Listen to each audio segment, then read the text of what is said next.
అనేది ఏంటి? పేరు, వ్యక్తి పేరు. తర్వాత ఊరు, ఊరి పేర్లు ఉంటాయి. తర్వాత కలం, వస్తువు పేరు. నెక్స్ట్ సర్వనామం, అతడు, ఆమె, అది, వారు. ఓకేనా? నెక్స్ట్ మూడోది ఏంటి? క్రియ. అంటే పనిని తెలిపేది. తిన్నాడు, వచ్చాడు, వెళ్ళింది. నేను క్రియ అనడానికి ఇలా మూడు చెప్పాలి. నెక్స్ట్ చెప్పినప్పుడు విశేషణము, గుణమును తెలుపుతుంది. విశేషంగా ఉన్నది వాక్యంలో విశేషంగా ఉన్న పదాన్ని తెలిపేదాన్ని ఏమంట? విశేషణము అంట. మంచి, తెలుపు, పొడవు అంటే మనలో ఉండే కొన్ని లక్షణాలని గుణాలని తెలిపేదే విశేషణం. లాస్ట్ది అవ్యయము, ఆహా, ఓహో, అయ్యో. పక్కన విశేషంలో స్పెషల్ ఏంటంటే దీన్ని గుర్తు చూసారా? గుర్తు కనిపిస్తుందా?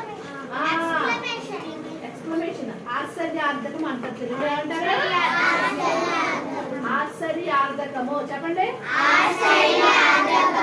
ఇంగ్లీష్ లో ఏమంటారు? Exclamatory mark. ఎక్స్క్లమేటరీ మార్క్ అంటారు. ఓకేనా? ఇప్పుడు భాషా భాగంలో ఎన్ని? ఫస్ట్ ఏంటి?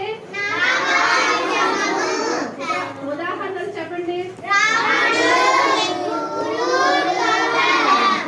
సర్వనామము, సర్వనామానికి ఉదాహరణలు చెప్పండి.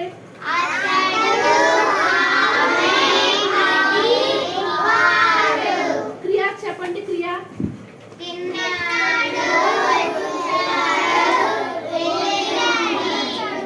ఓకే. విశేషణం చెప్పండి. ఉదాహరణ.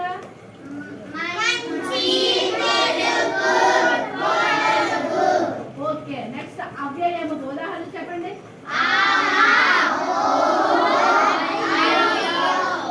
ఓకే. చెప్పు, బాగా చెప్తున్నా. నామవాచకము యొక్క గుణమును తెలిపే భాషా భాగములను విశేషణము అంటారు.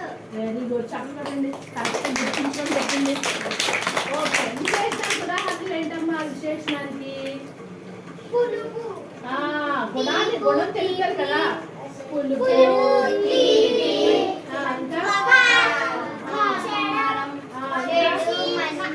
మంచి, చెడు. Very good. ఇంకా